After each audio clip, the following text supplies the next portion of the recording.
Hello and welcome to Language Flow. I'm Lara. And I'm Alec. We're so glad you're here with us today. Alec, have you ever been scrolling on your phone, maybe late at night, and you see pictures of everyone? Yeah, all the time. You see people on beautiful holidays, or getting a new job, or getting married. Their lives look so perfect? Right, the highlight reel. It's only the best moments.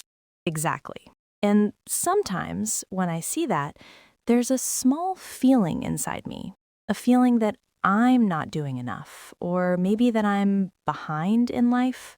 I know that feeling very well. It's a heavy one. Like you're running a race, but you don't know where the finish line is. Yes. So, that feeling is what we're going to talk about today. We're going to talk about why we compare ourselves to other people. And we'll explore what it really means for our happiness and even our English learning journey. By the end of this episode, you may see comparison in a completely different way. So, find a comfortable place, maybe make a cup of tea, and just relax with us for a little while. So, Laura, to start, do you have a personal story about this? A time when you compared yourself to someone and it didn't feel good? I have many, but one I remember clearly is when I started learning to play the guitar. Oh, okay. I was so excited at first, but my fingers hurt and the sounds were not beautiful. And then I would go online and see videos of people who played so perfectly, effortlessly. Right. You only see the final result, not the thousands of hours of practice. Exactly. And I started to think, I will never be that good. Why am I even trying? It really hurt my confidence. That makes so much sense. That word confidence is so important. It's that feeling of belief in yourself, the feeling that you can do something. And comparison can steal it so quickly. It does. What about you, Alec? For me, it was at work. My first big job. I was working with a colleague, and he just seemed to understand everything so fast. He finished his work quickly, the boss loved his ideas, Yes. and I was working so hard, but my progress felt very slow. I felt like I was standing still while he was flying. That's a great word, progress. It just means moving forward or getting better step by step. But it's so easy to feel like your steps are too small. They felt tiny, thoughtfully, and I felt this huge pressure. It's a feeling of stress, like something heavy is pushing on you. Pressure to be faster, to be better, to be like him. It sounds so stressful, and I think many of our listeners feel that with English.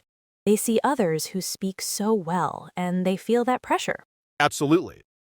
Though we both have these stories, it seems like a very human thing to do. Why do you think our brains work this way? Why do we compare? That's the big question. From what I understand, it's actually a natural part of being human. A long, long time ago, we needed to compare ourselves to others to survive. To survive, how? Well, you would see what others were doing to find food or stay safe, and you would learn from them.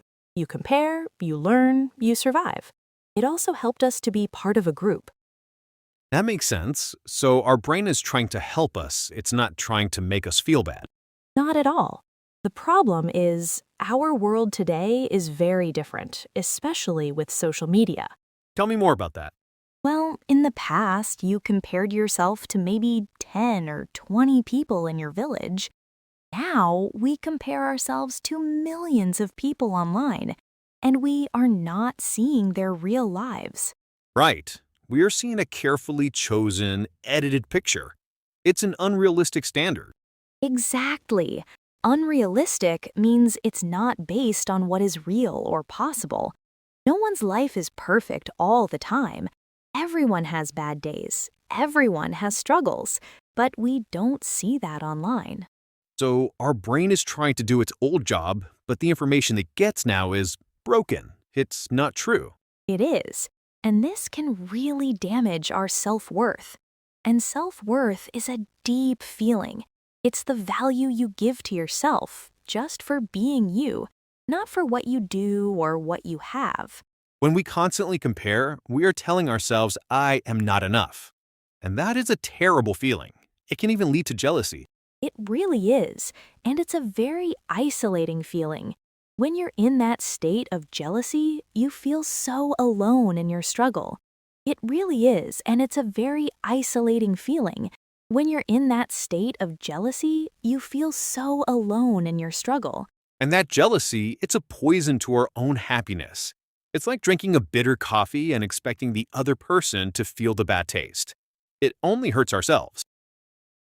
That feeling of wanting what someone else has. Jealousy is a strong emotion. It tells you something is missing in your own life. So this all sounds very difficult. It's natural, but it's making us unhappy. What can we do? How can we change our perspective? I think the first step is just this, understanding. Knowing why you feel this way is a huge step. You can say to yourself, my brain is doing that comparing thing again. That's okay. Just noticing it, not judging yourself for the feeling. I like that. And then I think it's important to remember that everyone has a different timeline. Life is not a race. Can you say more about that? A different timeline? Your life path is unique to you. Someone might finish university at 22, another person at 42. Someone might learn English in 2 years, and for someone else it might take 10. And both are completely okay. Your journey is your journey. That's a beautiful way to think about it. It takes the pressure off. It reminds me of what you said about your guitar. Instead of looking at the expert, what if you looked at yourself 1 week ago? Yes, that's the key. Compare yourself to your past self. A week ago, I couldn't play that one chord. Today, I can. That is real progress. Focusing on your own progress, not perfection. This changes your entire mindset. And mindset is just your way of thinking. It's the lens you see the world through. It really does. And another powerful tool is gratitude. Gratitude, being thankful for what you have. Yes, when you are feeling jealous or down, try to think of 3 simple things you are grateful for. It could be the warm sun, a nice message from a friend, or a word you learned in English today. It shifts your focus from what you don't have to what you do have. I try to do that every morning. It starts the day with a positive feeling. And what about social media? Should we just stop using it? Maybe not completely, but we can be more mindful, unfollow accounts that make you feel bad about yourself, and maybe take a break for a day or a weekend. See how you feel. Be the boss of your own phone. I like it. This is a lot to think about. Maybe we can take a moment, a slow moment, to just let these ideas settle. That's a lovely idea. So, for everyone listening, let's just take a quiet breath together. In and out. Now, I invite you to think about one small piece of progress you have made recently. It can be anything.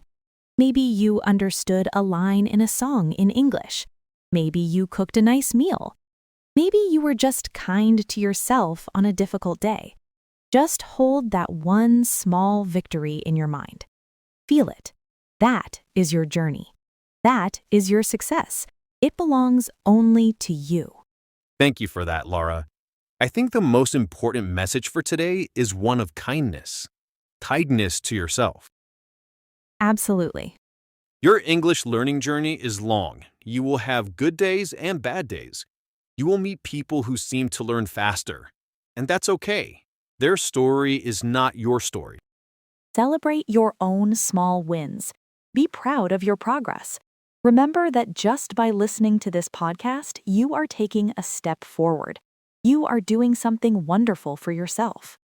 You are enough right now, exactly as you are. Your value, your self-worth, does not change based on how many words you know or how perfect your grammar is. Well said, Alec. So our invitation to you this week is to notice. Notice when you compare.